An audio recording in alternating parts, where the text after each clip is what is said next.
Assalamualaikum warahmatullahi wabarakatuh. Kita akan belajar di mata kuliah algoritma pemrograman pertemuan ketiga. Pada hari ini kita akan membahas tipe data, kemudian data itu sendiri, dan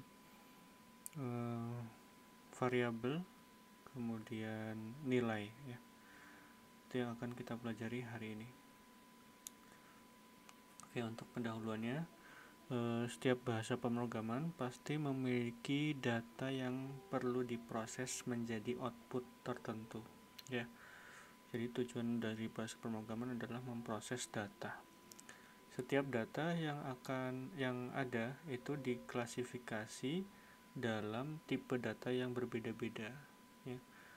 Dan data itu juga memiliki nanti yang namanya variabel, ya, wadah bernama variabel yang akan digunakan dalam pemanggilan di program.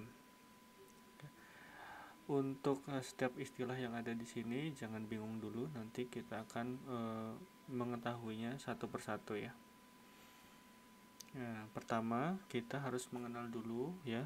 Kita harus memahami dulu apa yang dimaksud dengan data.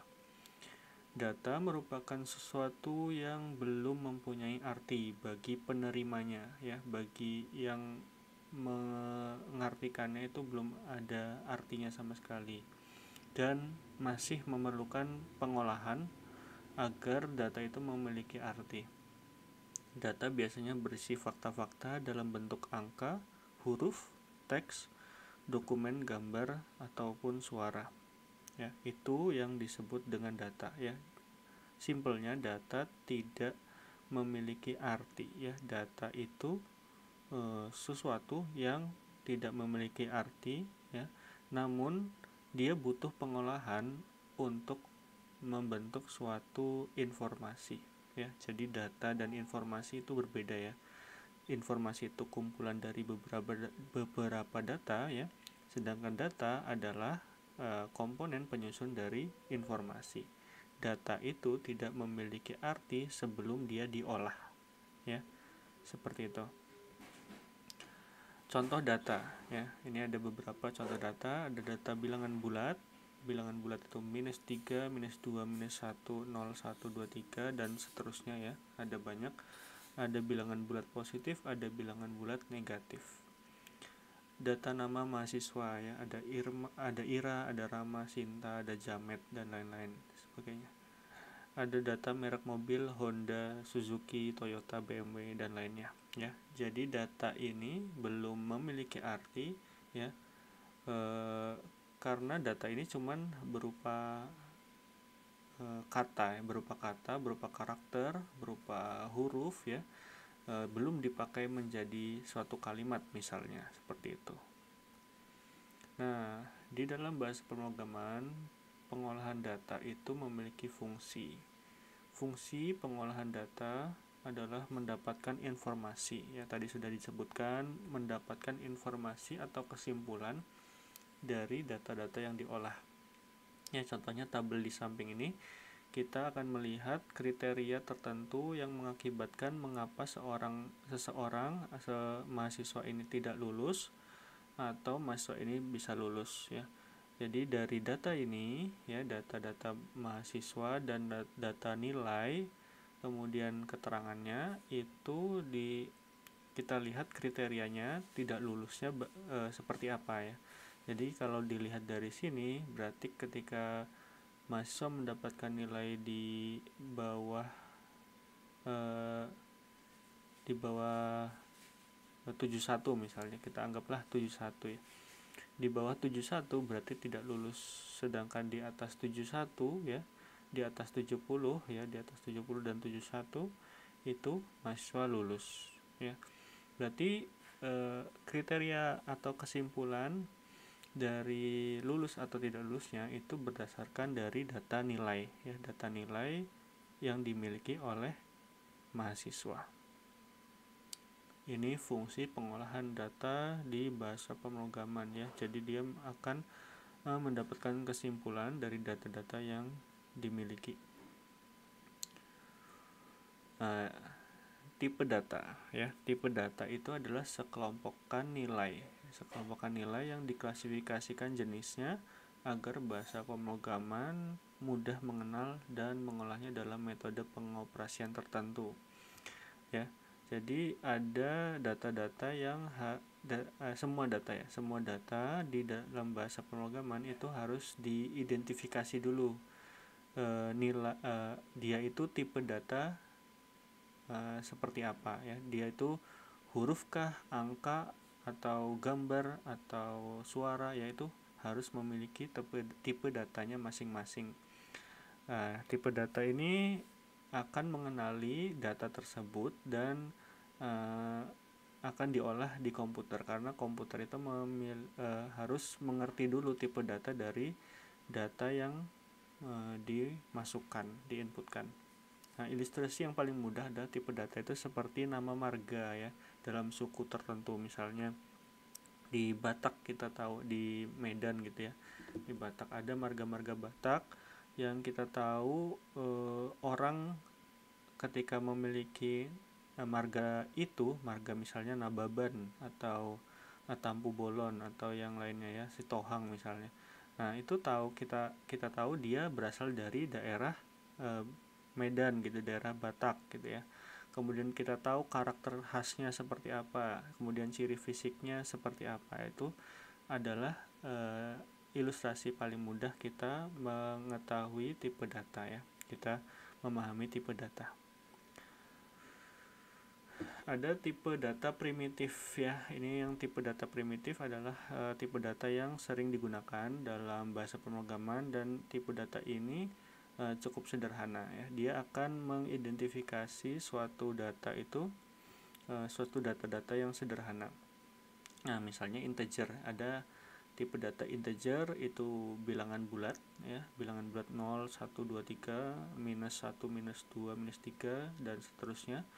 Itu masuk ke tipe data integer. Kemudian ada floating point ya, bilangan pecahan. Ini tipe data yang kita misalnya membutuhkan 0,5, 0,6 misalnya, 3/4 atau 3/4 berarti 0,75. Kemudian apalagi setengah 0,5 ya, floating point. Kemudian ada tipe data char, karakter ya. Karakter ini biasanya berupa huruf ya, huruf A ya, A saja, tidak A. Misalnya sebuah nama itu tidak masuk ke dalam tipe data char ini ya. Tipe data char ini cukup satu karakter ya, satu karakter huruf misalnya A. Atau juga bisa tanda baca ya, tanda baca misalnya garis miring, atau tanda baca dan ya, atau tanda baca pagar, atau tanda baca apalagi petik 2 misalnya, seperti itu masuknya ke tipe data char. Kemudian yang terakhir dari tipe data primitif ya, ada boolean ya. Boolean ini bernilai true atau false ya. Misalnya ada suatu data yang kita perlu tahu ini benar atau salah ya. Nah, itu nanti menggunakan tipe data boolean ya. Dan tipe data boolean ini true atau false itu biasanya true itu bernilai true ya kalau nilainya 1 misalnya. Kalau false itu bernilai 0. Nah, itu nanti pengaplikasiannya kita akan simulasikan mungkin di pertemuan-pertemuan berikutnya ya. Kemudian ada tipe data composite ya. Tipe data composite adalah tipe data yang mampu menampung banyak nilai ya. Ada beberapa contoh ya, ada array, ada image juga, ada datetime ya. Itu jelas tipe data yang tidak sederhana lagi ya. Kalau tadi tipe datanya cuman huruf, angka, kemudian karakter ya. Ini ada array. Array itu kumpulan dari string ya. Kalau string ya, nanti ada tipe data string juga. Tipe data string itu masuknya sebenarnya ke tipe data terstruktur ya, cuman saya tidak masukkan ke sini ya. Nah, nanti tipe data string itu kan kalimat ya, misalnya hello world itu tipe datanya string. Nah, Tipe data string itu ketika dikumpulkan ya, misalnya tadi kita ambil contoh yang merek mobil ya, ada merek mobil BMW, ada merek Suzuki, Toyota, dan lain-lain. Itu misalnya disatukan ya, disatukan itu masuk ke dalam tipe data array ya. Misalnya kita tuliskan array, nanti kemudian merek mobil sama dengan BMW, Suzuki, Toyota, dan lain-lain. Nah, itu adalah satu tipe data array ya. Jadi kumpulan dari tipe data string ya, dari karakter-karakter dari huruf-huruf ya, itu digabungkan dari menjadi tipe data array. Nah, kalau image jelas gambar ya. Kemudian datetime itu tanggal dan waktu. Kemudian ada yang namanya variabel. Variabel itu adalah wadah untuk menampung data ya, wadah untuk menampung data. Nah, data ini ya itu biasanya lebih dikenal dengan nilai ya, lebih sering digunakan itu nilai. Jadi nilai yang ditampung di dalam variabel ya. Data ini bisa kita asumsikan sebagai nilai ya. Nilai yang berada di dalam variabel. Nilai ini sudah diidentifikasikan oleh tipe data ya, kemudian dimasukkan ke dalam wadah yang nanti akan dipanggil ya, nanti bisa dipanggil oleh program. Nah, ini ilustrasinya adalah ya, data-data ini ya, data-data yang banyak ini berupa nilai ya. Ini misalnya ini data string, ini data karakter, ini data huruf gitu ya. Ini masuk ke dalam variabel ya. Dan tipe data ini kan bentuknya berbeda-beda ya. Nah, ini masuk ke dalam variabel ya. Jadi satu tipe data satu data ini menepati satu variabel. Nanti tipe data yang lain itu nanti variabel yang lain ya. Kotaknya berbeda lagi. Oke, sekarang kalian coba tentukan tipe data, value, dan variabel ya dari baris program seperti ini. Ini adalah bahasa pemrograman Java ya. Nah, di sini yang perlu kalian lihat adalah di bagian sini ya, setelah public static void ya untuk di Java. Nah, ini ada string, ada nama sama dengan jamet TikTok ya. String, nama, jamet TikTok. Oke, kita disuruh menentukan mana yang disebut sebagai tipe data. Tipe datanya string ya. Ini pasti tipe data itu biasanya di depan ya, paling depan. Kemudian untuk variabel dulu deh. Variabel berarti ini ya, setelah tipe data dia akan menempatkan variabel ya.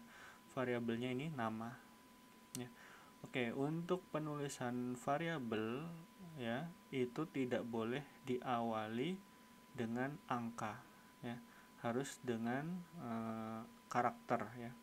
Misalnya ini nama 1 ya, nama 1, tidak boleh satu nama gitu misalnya, tidak boleh. Itu nanti di bahasa pemrograman akan ada pesan errornya.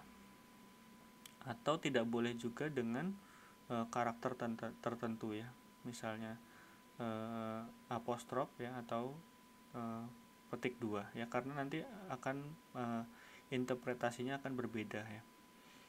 Kemudian sama dengan ini jamet TikTok ya, jamet TikTok. Untuk penulisannya string itu diapit dengan petik 2 ya. Nanti untuk penulisan tipe data yang lain nanti berbeda lagi ya, nggak pakai petik 2 ya. Misalnya tipe data char, misalnya karakter itu ya, char itu pakainya petik 1. Kemudian misalnya tipe data integer int ya, nanti int itu tidak pakai petik sama sekali malah ya, cuman angka saja, bilangan bulat. Nah, itu. Oke, ini ya jawabannya. Tipe datanya string, variabelnya nama, value atau nilainya yang ini jamet TikTok. Oke. Untuk pemanggilan data ya, di sini kita sudah punya deklarasinya. Jadi ini adalah deklarasi dari variabel nama ya. Ini ketika kita menuliskan suatu bahasa pemrograman, di awal itu pasti ada yang namanya deklarasi. Deklarasi itu dia akan mendefinisikan variabel-variabel yang akan digunakan di pemrograman, di program ya. Ini deklarasinya. Nah, kemudian di sini ada sistem untuk outputnya. Outputnya adalah kita mengeprint ya, mencetak ya. Sistemnya akan mengeluarkan cetakan dari nama ya. Nama ini dipanggil ya, dipanggil oleh sistem untuk keluar ya, untuk dikeluarkan. Nah, kemudian program akan running ya, akan running, dia mengeluarkan tulisan dari nilainya ya. Jadi dia tidak akan menuliskan dia tidak akan mengeluarkan variabelnya, nama variabelnya, tapi dia akan mengeluarkan nilainya ya. Maka dari itu ya, tadi sudah disebutkan bahwa variabel ini wadah ya, wadah yang akan nanti dipanggil oleh program ya, dipanggil oleh program ini dan akan nanti dikeluarkan ya, dikeluarkan atau nanti juga bisa dioperasikan ya, misalnya di matematika, ditambahkan, dijumlahkan dan segala sebagai macam. Nah, ini untuk pemanggilan data. Nah, untuk latihan kalian bisa coba akses link berikut ya di www.wetrischool.com ya, silahkan ya. Ini linknya kalian copy saja, kemudian kalian coba ya. Di sini nanti akan tersedia baris script ya. Nah, kalian akan melihat di sini ada deklarasi ya, deklarasi dari variabel-variabel tertentu ya. Ada integer, my num, my float num, karakter, my letter ya. Ini kalian perhatikan dulu ya. Nah, di sini ada keterangannya ya, ada integer, ada floating point, ada karakter, ada boolean, ada string ya. Kemudian di sininya nanti ada pemanggilannya, ada system out, println, my num, my float, my letter, my bool, my text ya. Ini kalian ganti semua nama variabelnya ya. Misalnya ini my num, kalian ganti dengan nomor misalnya. Kemudian untuk float ya, kalian ganti dengan angka desimal misalnya. Kemudian untuk my letter ya, kalian ganti dengan huruf atau golongan darah misalnya, bisa kan.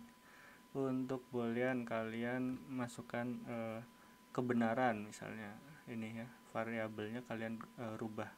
Kemudian untuk string kalian rubah dengan nama kalian, misalnya nih string misalnya Amar ya, string variabelnya kalian ganti dengan nama mahasiswa misalnya.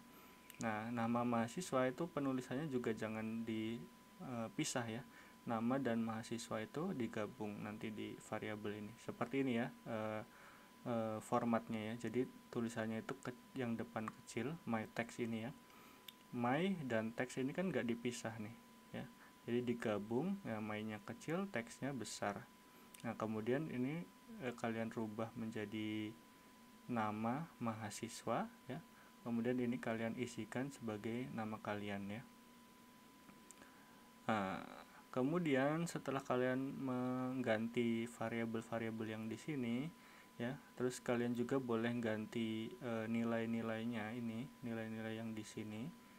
Nah, kalian harus juga mengganti variabel yang ada di sini ya, di outputnya ini. Di output harus diganti sesuai dengan variabel-variabel yang sudah diganti. Kemudian setelah selesai kalian run ya. Oke, nanti kalau sudah kalian run, kalian screenshot yang sudah kalian lakukan, nanti kalian kirimkan latihannya ke Microsoft Teams ya. Silahkan dikirimkan melalui nanti di bawah komen postingan yang saya sediakan di Microsoft Teams ya. Kalian kirimkan di situ. ya.